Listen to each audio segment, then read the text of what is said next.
నమస్కారం మహాగారు. నమస్తే నాగరాజ్ గారు. చాలా మందికి బెల్లీ ఫ్యాట్ వచ్చేస్తూ ఉంటుంది. అంటే అక్కడ ఆ ఫ్యాట్ డిపాజిషన్తోనే మనకు అది కనిపిస్తూ ఉంటుంది, ఆ బెల్లీ అనేది రెగ్యులర్గా. కొంతమందికి ఏంటంటే గ్యాస్ ట్రబుల్ త్రూ వచ్చేటువంటిది వేరే రకంగా కనిపిస్తూ ఉంటుంది. బట్ ఈ ఫ్యాట్ త్రూ వచ్చేటువంటిది అది ఏ విధంగా ఫామ్ అవుతుంది, ఎటువంటి జాగ్రత్తలు తీసుకోకపోవటం వల్ల ఆ విధంగా ఫామ్ అవుతుంది? బెల్లీ ఫ్యాట్ అన్నది another part of the weight loss. Okay.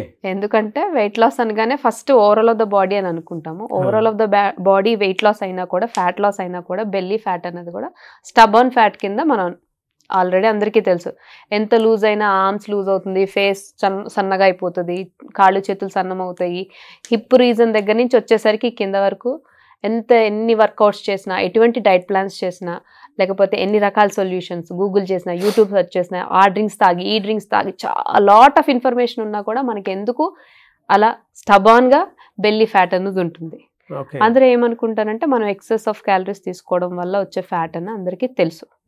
But when your stress levels, too much of stress levels, cortisol levels, ఈ కార్టిసాల్ లెవెల్స్ ఏం చేస్తుందంటే, కార్టిసాల్ అనే హార్మోన్ ఏం చెప్తుందంటే ఫ్యాట్ని బయటికి పంపించుకు స్టోర్ చేయని చెప్తుంటుంది. ఓకే.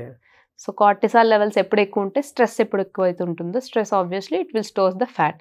పర్టికులర్లీ ఎందుకు బెల్లీ రీజన్లోనే సి వెన్ ఇట్ ఈస్ మీకు ఎప్పుడైతే ఒక క్యాలరీస్ ఎక్కువైతే ఫ్యాట్ కింద స్టోర్ అవుతాయనే విషయం అందరికీ తెలుసు.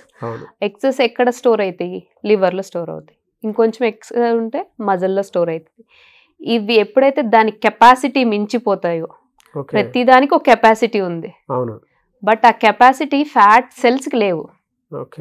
ఇంక ఎక్సెస్ అయిపోతే నెక్స్ట్ ఎక్కడ ప్లేస్ దొరికితే ఫ్యాట్ సెల్ అన్నది ఇంక్రీజ్ అయిపోతుంటుంది అనమాట. దానికి ఒక కెపాసిటీని బియాండ్ వెళ్ళిపోతుందంటే ఫ్యాట్ సెల్కి ఒక కెపాసిటీ లేదు, కీప్ ఆన్ ఇంక్రీజింగ్.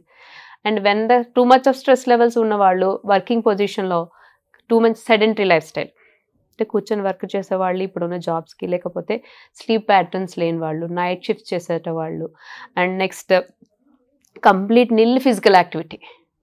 సో వీటి వల్ల బెల్లీ ఫ్యాట్ వస్తుంది. అండ్ నెక్స్ట్ మనం ఎప్పుడైనా వెయిట్ లాస్ అవ్వాలనుకున్న వెయిట్ లాస్కి ఫ్యాట్ లాస్కి చాలా డిఫరెన్స్ ఉందని చాలాసార్లు మనం ఎక్స్ప్లెయిన్ చేసుకున్నాం కూడా. బట్ వెయిట్ లాస్ అవ్వాలనుకునే వాళ్ళు ఫస్ట్ మన బాడీని స్టడీ చేయడం నేర్చుకోవాలండి. ఇన్ని ప్రోగ్రామ్స్ చూస్తాము, ఎన్నో కంటెంట్ ఉంటుంది, ఇన్ఫర్మేషన్ ఉంటుంది, బట్ మన గురించి మనం తెలుసుకోం. ఫస్ట్ వేర్ వీఆర్ ల్యాకింగ్ అన్నది ఫస్ట్ మన గురించి మనం తెలుసుకోం.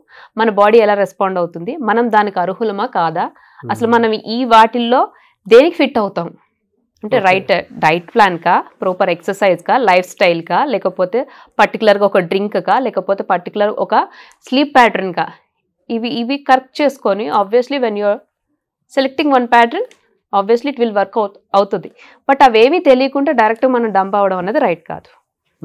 సో ఈ వెయిట్ లాస్ అవ్వడానికి బెల్లీ ఫ్యాట్లో కూడా 2 టైప్స్ ఉంటాయి. మనం చదువుకునే రోజుల్లో కూడాను యాపిల్ షేప్డ్, పేర్ షేప్డ్. అవును.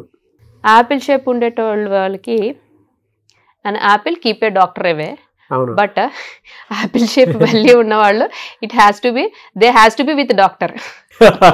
పియర్ షేప్ ఉండేవాళ్ళు అంటే కింద వాళ్ళకి lower part of the belly and next ఇక్కడ థైస్ దగ్గర నుంచి ఎక్కువ స్టోర్ అవుతూ ఉంటుంది అనమాట.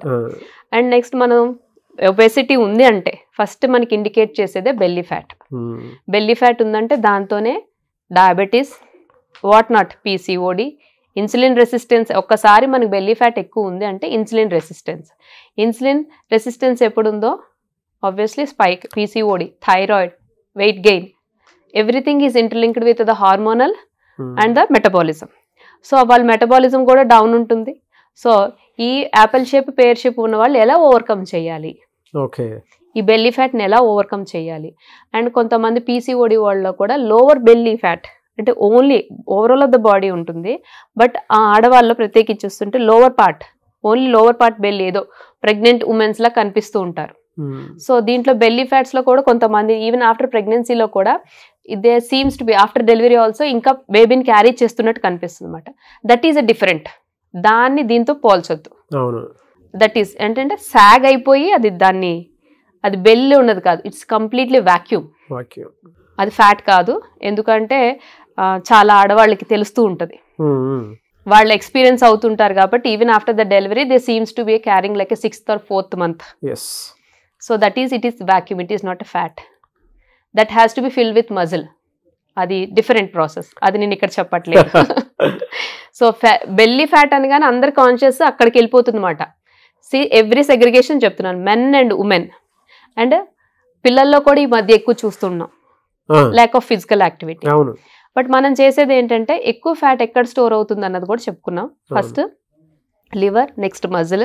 బట్ వీటిలో మనం ల్యాక్ అయ్యేది ఎక్కడంటే physical activity. Minimum to minimum 30 minutes చేయగలుగుతున్నామా లేదా ఇన్ ఏ డే, లేదా అట్లీస్ట్ డే ఇన్ ఏ వీక్లో అవ్వట్లేదు, 3 times ఇన్ ఏ వీక్ మనం చేయగలుగుతున్నామా. మీకు ఇంకొక ఇంట్రెస్టింగ్ ఫ్యాక్ట్ ఇక్కడ చెప్తాను మీకు.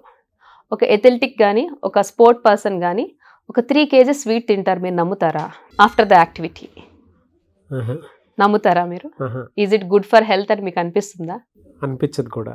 చెయ్యరని మీకు అంటే వాళ్ళు ఎథ్లెటిక్ అంటే ఒక స్పోర్ట్ పర్సన్ అంటే they are very conscious about the health. ఎందుకు ఇది చెప్తున్నానంటే మన వెయిట్ లాస్కి దానికి ఏంటి సంబంధం? మనం మిస్టేక్ వాళ్ళ మిస్టేక్ సేమ్. మనము స్వీట్స్ తింటాం, వాళ్ళు స్వీట్స్ తింటారు. But what is the mistake? Why I'm talking particularly about the sweet?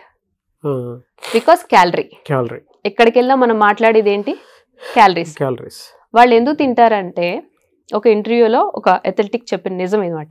We will eat ఎందుకంటే we will burn the calories twice or thrice. ఆ మజిల్ యాక్టివిటీ అంత ఇస్తాం మేము.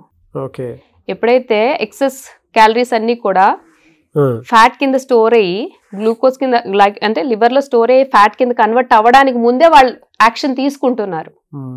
సో అయ్యో కొంతమంది అంటాం మేము డైట్ లో ఉన్నామండి, స్వీట్స్ తినవండి. ఒక స్వీట్ తీసుకోవడం తప్పు కాదు, ఆ స్వీట్ ని కన్జ్యూమ్ చేసిన తర్వాత దాన్ని ఎనర్జీ రూపంలో మనం బయటికి పంపించేయాలి. అది పంపించకుండా మనం ఏం చేస్తున్నాం? లోపల స్టోర్ చేస్తున్నాం. డైట్ లో చేసే తప్పిది. అంటే టూ మచ్ ఆఫ్ స్ట్రెస్ లేని వాళ్ళు ఈ రోజుల్లో లేరు. ఆ స్ట్రెస్ తీసుకునేట వాళ్ళు చాలా మంది ఉన్నారు. బట్ స్ట్రెస్ తీసుకోవడానికి మోటివేషన్ చేసుకుంటాము, లేకపోతే విల్ పవర్ అంటాం, చాలా బుక్స్ చదువుతాము, ఒక ప్లెజెంట్ మ్యూజిక్ పెట్టుకుంటాము, లేకపోతే హౌ టు ఓవర్కమ్ అన్నది కొంతవరకు మనం మేనేజ్ చేసుకోగలం. But is it necessary or not అన్నది ఆలోచించాం. అండ్ థర్డ్ థింగ్ వచ్చేసి ఏదైతే అందరూ ఫస్ట్ వెయిట్ లాస్ అవ్వాలని అనుకుంటే క్యాలరీస్ కట్ చేసేయాలని చూస్తారు. క్యాలరీస్ కట్ చేయడానికి ఎక్కడ క్యాలరీస్ కట్ చేస్తారు? తినే ప్రపోర్షన్ తగ్గించేస్తారు. బట్ అది ఆల్ ఆఫ్ సడన్ బాడీకి మీరు అలవాటు చేస్తే బాడీ యాక్సెప్ట్ చెయ్యదు. It will not accept. First mind will not accept. So అక్కడ ఏం చేస్తారు? లో కార్బ్ డైట్స్ అనగానే ఫస్ట్ క్యాలరీస్ అన్ని కట్ చేయడానికి ఎక్కడెక్కడ ఉన్నాయో మొత్తం గూగుల్ చేస్తే చాలా డైట్స్ వస్తాయి. బట్ మన బాడీకి అది సూట్ అవుతుందా లేదా అనేది చూడం. అండ్ నెక్స్ట్ ఫ్యాట్స్ మీదకి వెళ్ళిపోతాం. ఫ్యాట్స్ మీదకి వెళ్ళిపోయేటప్పటికి ఎందుకు ఫ్యాట్స్ అంటే ఫస్ట్ వెయిట్ లాస్ అంటే ఫ్యాట్ మీద పడతాం కాబట్టి. ఫ్యాట్ తగ్గించడానికి ఏ రకాలైన మార్పులు చేస్తామంటే స్టీమ్ మెథడో, బాయిలింగ్ మెథడో, హాఫ్ కుక్ బాయిల్డ్ మెథడో, లేకపోతే కంప్లీట్ నో ఆయిల్ కుకింగ్, ఇలాంటి ఆప్షన్స్ ఎక్కువ చూజ్ చేసుకుంటుంటాం. But how much it is good? అసలు ఫ్యాట్స్ అన్నవే చెడ్డవని ఎందుకని అనుకుంటున్నారు? క్యాలరీస్ని కట్ చేయాలనుకునేది ఈజ్ గుడ్ ఐడియా. బట్ ఫ్యాట్స్నే టోటల్గా కట్ చేయాలనుకోవడం ఎంతవరకు రైట్ ఐడియా? ఎలా అంటే ఈ క్యాలరీస్ కట్ చేయాలి అని అంటే మనం ఎటువంటి ప్రికాషన్స్ తీసుకోవాలి ఈ ఫ్యాట్ విషయంలో? For example in a day మనకి ఒక 1900 క్యాలరీలు కావాలండి. ఓకే, మనం ఇప్పుడు ఒక డైట్ ప్లాన్ ఫాలో అవుదాం అనుకున్నాం. మనం ఒక రఫ్ ఎస్టిమేటెడ్ డైట్ ప్లాన్ చెప్తున్నాను మీకు. సో 1900 క్యాలరీల నుంచి ఒకేసారిగా 1200, 1300 చేయకూడదు. 200 క్యాలరీలు కట్ చేసుకుందాం ఇక్కడ. ఓకే 1700 దగ్గరికి వచ్చేటప్పటికి దాన్ని ఎలా అంటే మార్నింగ్ బ్రేక్ఫాస్ట్లోంచి అంటే జనరల్గా చెప్తున్నాను, పర్సంటేజెస్ ప్రకారం చెప్తున్నాను. Proteins, carbs, proteins, fats. Okay, me carbs 40% and proteins 35%, fats 25%, ఇలా ఉండాలి. అండ్ కార్బ్స్లో వచ్చేటప్పుడు కూడాను ఫర్ ఎగ్జాంపుల్ మీరు ఒక బౌల్ ఆఫ్ రైస్ తీసుకున్నారు, లేకపోతే 1.5 బౌల్ తీసుకున్నారు, ఆ హాఫ్ తీసేయండి. ఇప్పుడు ఫర్ ఎగ్జాంపుల్ 4 రోటీస్ పెట్టుకున్నారు నైట్ డిన్నర్కి, 2 చేసుకోండి. అండ్ మార్నింగ్ ఇడ్లీ 4 తింటున్నారు, లేకపోతే 3 తింటున్నారు. ప్రతి దాంట్లో కూడా ప్రోటీన్. ఎప్పుడైతే ప్రోటీన్ ఇంక్లూడ్ చేసుకున్నామో it will build up the muscle. అందరూ వెయిట్ లాస్కి first target protein, muscle build up. ఇది ఉందా లేదా అన్నది చూసుకోవాలి. ఇందాక మీకు అథ్లెటిక్ ఎగ్జాంపుల్ చెప్పడానికి కూడా కారణం అదే. మజిల్ బిల్డప్ చేసుకొని మీరు వెయిట్ లాస్ అయితే it is very awesome. But fats మీదకి వెళ్ళిపోతారు అందరూ. మళ్ళీ ఆయిల్ తగ్గించేసుకోవాలి, డీప్ ఫ్రైడ్ ఐటమ్స్ తినకూడదు, మనం ఇలా ఉండాలి అలా ఉండాలి. But it is too difficult Nagaraj గారు. ఓకే. సో ఆయిల్స్లో చూజ్ చేసుకునేటప్పుడు కూడా ఏ ఆయిల్స్ వాడాలి, ఎన్ని స్పూన్ల ఆయిల్ వాడాలి, ఎంత తీసుకోవాలి, మనం ఈ ఆయిల్స్ ఈ వీక్లో ఎంత ఉండాలి, కాంబినేషన్ ఆఫ్ ఆయిల్స్ వాడచ్చా లేదా. కొన్ని ఆయిల్స్కి కొన్నిటి మాత్రమే పరిమితం ఉన్నాయి. అంటే ప్రతి ఆయిల్కి ఒక స్పెసిఫిక్ క్వాలిటీ ఉంది, బట్ అన్నీ తీసుకొచ్చి మనం వాడలేము. So that's why we have the option combination of 2 oils. ఒక 15 days ఈ ఆయిల్ వాడుకోవచ్చు, ఒక 15 days ఇంకొక రకమైన oil which is good for that. And దీన్ని ఎలా చూసుకుంటాం మనం, మన స్టాండర్డ్స్ ఎలా రీచ్ అవ్వాలి, బేసిక్గా మనకి ఏ ఆయిల్ ఇష్టమో, లేకపోతే మన బాడీకి ఏది మంచిది. జనరల్గా మార్కెట్లో దొరికేటువంటి వాటిల్లో ఏది మంచిదని అనుకోవచ్చు మనం. ఫ్రీడమ్ వారిది రైస్ బ్రాన్ ఆయిల్ ఉందండి. It's a heart friendly, pocket friendly. Okay. And third thing is దాంట్లో ఉన్న యాంటీ ఆక్సిడెంట్ ప్రాపర్టీ. స్ట్రెస్ మాట్లాడుకున్నాం కదా, టూ మచ్ ఆఫ్ స్ట్రెస్ వల్ల సెల్ డ్యామేజింగ్ అన్నది జరుగుతుంది. ఓకే. సో సెల్యులర్ లెవెల్ నుంచి మనకి రిపేర్ ఎప్పుడైతే జరుగుతుందో obviously it will impact on the metabolism. Impact on the metabolism entire system will be in a good response మనకి. ఓకే. సో అక్కడ ఎక్కడి నుంచి వస్తుంది అంటే దీంట్లో ఉన్న కాంపోనెంట్ ఏంటంటే టోకోట్రైనాల్స్, వైటమిన్ ఈ కంటెంట్. మనం ఎప్పుడైతే దాన్ని తీసుకుంటామో ఆహారంతో పాటు అది యాంటీ ఆక్సిడెంట్ ప్రాపర్టీ కలిగి ఉండడం వల్ల సెల్ డ్యామేజ్ నుంచి మనల్ని కాపాడుతుంది. ఓకే. అండ్ నెక్స్ట్ వచ్చేసి వీటిలో ఉన్న బెస్ట్ అడ్వాంటేజ్ మెథడ్ ఏంటి అంటే it's a highest smoking point. మన ఇంట్లో మనం ఒక్కళ్ళమే కాదు, మనతో పాటు మన పిల్లలు కూడా ఉంటారు.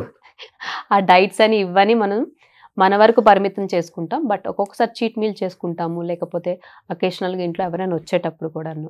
అండ్ పర్టికులర్గా ఈ వెయిట్ లాస్ ఉండే వాళ్ళు ఏం చెప్తారంటే మేము డైట్లో ఉన్నామండి, అవి తినమండి ఇవన్నీ. Even include A cheat meal in your diet, but it has to B compensated with some physical activity. So ఇలా చూజ్ చేసుకుని మనం ఇలాంటి ఆయిల్, ఎందుకంటే దీంట్లో ఉన్న హార్ట్ ఫ్రెండ్లీ అని ఎలా చెప్పగలుగుతున్నారని చాలామంది అడుగుతారు కూడా మనల్ని. మనకి హెచ్డిఎల్ అనేది గుడ్ కొలెస్ట్రాల్, ఎల్డిఎల్ అనేది బ్యాడ్ కొలెస్ట్రాల్. అంటే హెచ్డిఎల్ని మనకి ఎప్పుడైతే మన గుండెలో అవసరమైనవి పెంచుతుందో obviously it will go down. LDL అనేది కిందకి తగ్గుతూ వస్తుంది. So it is that's why it is the heart friendly. Why it is pocket friendly means it's every common man from the pocket ఆయన తీసి ఖర్చు పెట్టగలరు. కొన్ని ఆయిల్స్ మనం రీచ్ అవ్వలేకపోవచ్చు, బట్ బ్లాండ్గా వెళ్ళి పిక్ చేసుకుంటాం మనం. ఓకే. సో ఇది మార్కెట్లో దొరికేటువంటి వాటిల్లో ఈ ఆయిల్ ది బెస్ట్ అని మనం అనుకోవచ్చు. సో ఫ్రీడమ్ వాళ్ళది రైస్ బ్రాన్ ఆయిల్ ఏదైతే ఉందో అది వాళ్ళ అందులో మీరు ఇందాక ఫ్యాట్ గురించి పర్టికులర్గా చెప్పారు కాబట్టి కొలెస్ట్రాల్ లెవెల్స్ కూడా గుడ్ కొలెస్ట్రాల్ చాలా ఎక్కువ ఉండేటువంటి ఆయిల్ ఇది. సో యాజ్ అ న్యూట్రిషనిస్ట్ నేను మహా గారు ఇద్దరం కలిసి చెప్తున్నాము.